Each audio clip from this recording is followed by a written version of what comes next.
بسم اللہ الرحمن الرحیم۔ رمضان کا مہینہ ایک مسلمان کے لیے بڑی ہی سعادت اور برکت کا مہینہ ہے۔ اس ماہ کو اللہ تعالیٰ نے قرآن کریم میں شہر المبارک قرار دیا ہے۔ اللہ کے نبی صلی اللہ علیہ وسلم نے اس کو شہر عظیم کہا ہے۔ کبھی اس کو ہمدردی کا مہینہ قرار دیا گیا۔ یہ وہ مہینہ ہے جس مہینہ میں اللہ تعالیٰ شیاطین کو پابند کر دیتے ہیں، پابند سلاسل کر دیا جاتا ہے اور جنت کے تمام دروازوں کو کھول دیا جاتا ہے، اور اس مہینے میں اللہ تعالیٰ اعمال کے ثواب کو کئی گنا بڑھا دیتے ہیں اور مومن کا دل اللہ کی طرف متوجہ ہو جاتا ہے۔ یہ وہ مہینہ ہے کہ اس مہینے میں عمل کرنے والے کے لیے اس قدر زیادہ ثواب کی نویدیں موجود ہیں کہ ایک انسان کے لیے اس سے زیادہ توقع نہیں کی جا سکتی۔ اللہ کے نبی صلی اللہ علیہ وسلم کی ایک مشہور حدیث اس سلسلے میں بیان کی جاتی ہے کہ آپ کے دو صحابہ تھے اور وہ دو صحابہ ایک سے زیادہ بڑھ کر ایک سے زیادہ عمل کرنے میں کوشش کیا کرتے تھے۔ ایک صحابی دنیا سے چلا گیا اور بعد میں دوسرا صحابی اس کے 1 سال کے بعد گیا۔ ایک اور تیسرے صحابی نے ان کو خواب میں دیکھا تو دیکھا کہ جنت میں ان کو بلایا جا رہا ہے۔ اس صحابی نے یہ دیکھا کہ جو شہید ہونے والا ہے، 1 سال پہلے شہید ہونے والا، اس کو بعد میں بلایا گیا، اور وہ انسان، وہ مسلمان جو کہ 1 سال کے بعد وہ فوت ہوا، دنیا سے چلا گیا، شہید نہیں ہوا، اس کو جنت میں پہلے بلایا گیا۔ تو خواب دیکھنے والے صحابی نے یہ بات اللہ کے نبی صلی اللہ علیہ وسلم سے دریافت کی کہ نبی کریم، کیا وجہ ہے کہ شہید کو پہلے ترجیح نہیں دی گئی، جو ترجیح اس کے بعد 1 سال بعد فوت ہونے والے کو وہ ترجیح ملی ہے؟ تو اللہ کے نبی صلی اللہ علیہ وسلم نے جواب دیا، کیا اس کی وجہ یہ نہیں ہے کہ اس کو 1 سال کا موقع ملا اور اس 1 سال میں اس نے نمازیں بھی پڑھی، اس سال میں اس نے رب کی بندگی کی، اور اس 1 سال میں اس کو رمضان بھی ملا، رمضان میں اس نے روزے بھی رکھے۔ پھر آپ صلی اللہ علیہ وسلم نے کہا کہ ان دونوں کے درمیان میں اجر میں اتنا زیادہ فرق ہے، دونوں کے مقام میں اتنا زیادہ فرق ہے، ایک رمضان کی بنا پر دونوں کے مقام میں اتنا زیادہ فرق ہوا کہ آپ نے کہا کہ آسمان اور زمین کے درمیان میں جتنا فاصلہ ہے، اتنا زیادہ دونوں کے مقام میں فرق ہو گیا۔ اس سے پتہ چلتا ہے کہ ایک رمضان، اگر کوئی مسلمان اس رمضان کے حق کو ادا کرے، پوری توجہ کے ساتھ اس میں اللہ کو راضی کرنے کی کوشش کرے، تو اس کا درجہ بعض اوقات شہید سے بھی بڑھ جاتا ہے۔ رمضان کے یہ درجے صرف درجوں کی بات ہی نہیں ہے، بلکہ اگر کوئی اس میں توجہ نہ کرے تو اس انسان کے لیے زبان رسالت سے وعید بھی، اور اس کے لیے جو ہے وہ افسوسناک باتیں بھی بیان ہوئی ہیں۔ اللہ کے نبی صلی اللہ علیہ وسلم کی ایک مشہور حدیث ہے جس میں ایک بار آپ ممبر نبوی پر چڑھے، پہلی سیڑھی پر آپ نے قدم رکھا تو آپ نے آمین کہا، دوسری سیڑھی پر قدم رکھا پھر آپ نے آمین کہا، اور جب تیسری سیڑھی پر قدم رکھا تو پھر آپ نے آمین کہا۔ صحابہ کرام نے پوچھا، اللہ کے نبی، خلاف معمول بات کی وجہ کیا ہے؟ تو آپ صلی اللہ علیہ وسلم نے ارشاد فرمایا کہ میں نے جب پہلی سیڑھی پر قدم رکھا تھا تو جبریل امین آئے تھے، دعا انہوں نے کی تھی اور میں نے اس پر آمین کہا تھا۔ تو جبریل نے دعا کی تھی کہ جس کو اس کے ماں باپ بڑھاپے کی حالت میں ملیں اور ان کو راضی کر کے وہ جنت کو اپنے لیے لازمی نہ کر لے، اس کے لیے اللہ کی رحمت سے محرومی ہو۔ تو نبی صلی اللہ علیہ وسلم نے ممبر رسالت پر مسجد نبوی کی مبارک جگہ پر آپ نے آمین کہا تھا۔ جب دوسری سیڑھی پر قدم رکھا تھا تو سیدنا جبریل نے یہ دعا کی تھی کہ جس کو رمضان کا مہینہ ملے اور رمضان کے مہینے میں وہ اللہ سے اپنے لیے بخشش اور مغفرت کا سامان حاصل نہ کر دے، تو اس انسان کے لیے بھی اللہ کی رحمت سے محرومی ہو، اس پر بھی لعنت ہو۔ نبی صلی اللہ علیہ وسلم نے جبریل کی اس دعا پر آمین کہا۔ آپ دیکھیے دعا کیسی ہے، دعا کرنے والے جبریل روح الامین ہیں، دعا کے اوپر آمین کہنے والے نبی صلی اللہ علیہ وسلم ہے، اور مقام ہے ممبر کا، ممبر نبوی کا، مسجد نبوی کا۔ اس سے پتہ چلتا ہے کہ رمضان کا مہینہ صرف سعادتوں کا مہینہ ہی نہیں ہے، اگر اس میں بے پناہ بندگی کی جائے تو رمضان میں کام عبادت کرنے والا انسان شہید سے اس کا درجہ بڑھ جاتا ہے، اور جو اس کو ضائع کرنے والا ہے اس کے لیے نبی صلی اللہ علیہ وسلم کی زبان سے وعید بھی نازل ہوئی ہے۔ یہ وعید اور مقامات پر بھی ہے کہ جو انسان رمضان کے مہینے میں ہو اور روزے کو چھوڑ دے، روزے کو ترک کر دے، تو اس کے لیے نبی صلی اللہ علیہ وسلم نے کیا بیان فرمایا؟ آپ کہتے ہیں ایک بار خواب اپنا بیان کیا آپ نے، اس میں آپ صلی اللہ علیہ وسلم کہتے ہیں کہ 2 آدمی میرے پاس آئے اور آ کر مجھے خواب میں ایک پہاڑی کی طرف لے کر چڑھنے لگے۔ میں نے کہا کہ میں چڑھ نہیں سکتا۔ تو انہوں نے کہا کہ ہم آپ کو اوپر لے چلتے ہیں۔ جب انہوں نے نبی صلی اللہ علیہ وسلم کی مدد کی تو آپ ایک بلندی کی طرف چڑھے، یہ خواب کا واقعہ ہے۔ تو جب بلندی پہ آپ چڑھے، آپ نے وہاں سے آوازیں سنی، آپ صلی اللہ علیہ وسلم نے ان سے پوچھا یہ کن کی آوازیں ہیں؟ تو نبی کریم نے کہا یہ جہنمیوں کی آوازیں ہیں۔ پھر آپ آگے چلے تو آپ نے کچھ لوگوں کو دیکھا کہ الٹے لٹکے ہوئے تھے اور ان کی باچھوں سے یعنی ان کے ہونٹوں سے خون بہہ رہا تھا۔ تو نبی صلی اللہ علیہ وسلم نے اپنے ان دونوں ساتھیوں سے پوچھا، خواب میں آپ نے یہ بات پوچھی کہ یہ کون لوگ ہیں؟ تو آپ کو ان دونوں نے یہ جواب دیا، یہ وہ لوگ ہیں جو روزے کو اس کے افطار ہونے کے وقت سے پہلے ہی افطار کر لیا کرتے تھے۔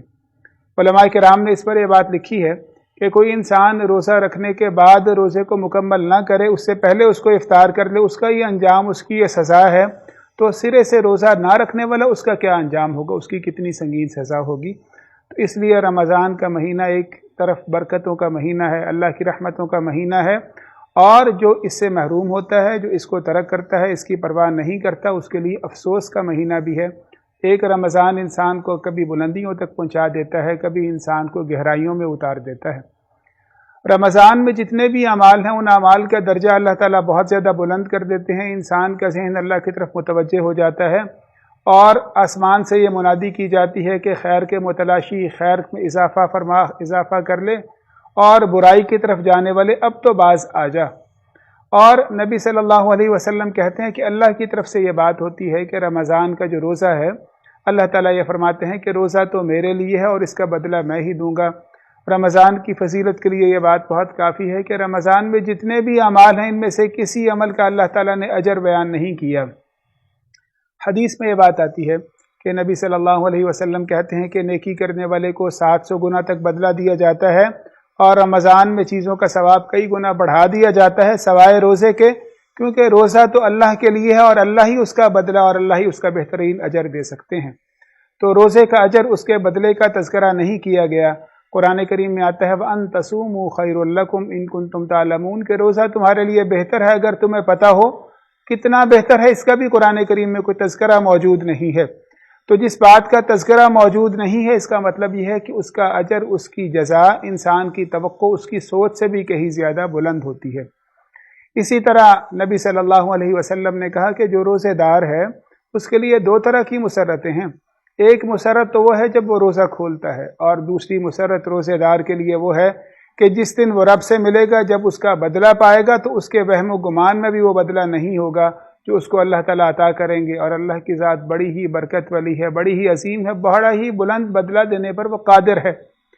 تو میں کہنا یہ چاہتا ہوں کہ رمضان کے جتنے بھی اعمال ہیں، ان اعمال کے اجر کو اللہ نے بیان نہیں کیا، بلکہ اللہ نے ان کے اجر کو خالی چھوڑ دیا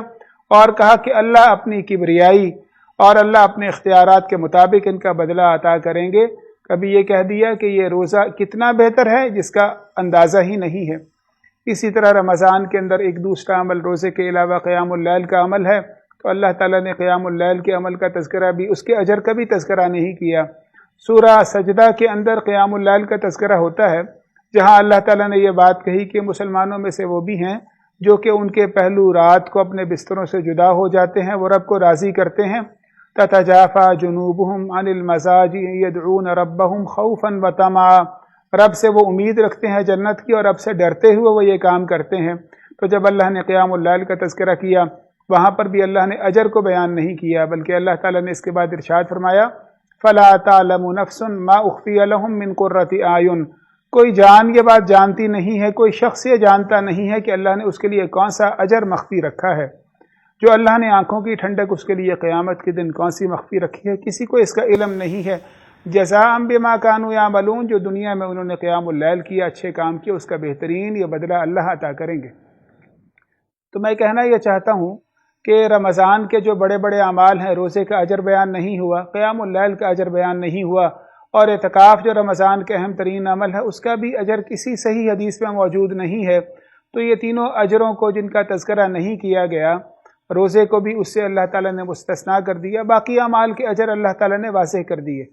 تو جب ان کا اجر تذکرہ نہیں کیا گیا، ان کی مثال ایسے ہے جیسا کہ جنت کے بارے میں بھی اللہ نے کچھ باتوں کو بیان کر دیا،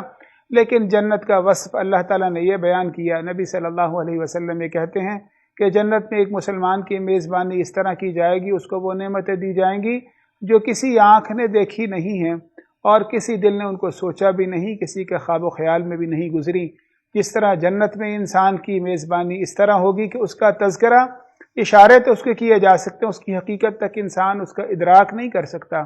اس طرح رمضان کے اعمال ایسے اعمال ہیں کہ روزہ ہو، قیام اللیل ہو، اعتکاف ہو، ان کے اجر کا تذکرہ نہیں کیا، اور اللہ تعالیٰ اپنی کبریائی اور اپنی عظمت کے مطابق ایک مسلمان بندگی کرنے والے کو اس کا بہترین اجر دینے پر قادر ہیں۔ ہم مسلمانوں کو اس اجر کی جستجو کرنی چاہیے۔ یہ نیکیوں کا موسم بہار ہے، اور جو بندہ اس میں نیکی کی طرف متوجہ نہیں ہوتا اس کے لیے دھمکی بھی ہے، اور جو اس کی طرف متوجہ ہوتا ہے اس کے لیے بے پناہ اللہ کی طرف سے رحمتیں، وسعتیں ہیں، اور دل اللہ کی طرف متوجہ ہو جاتے ہیں۔ اللہ تعالی ہم سب کو اس مہینے سے فائدہ اٹھانے کی توفیق عطا فرمائے۔ وآخر دعوانا ان الحمدللہ رب العالمین۔ زندگی شعور سے، الحکمہ international. For donation, account number 059292913100271, branch code 0727, account title Hafiz Shafiqur Rahman, MCB.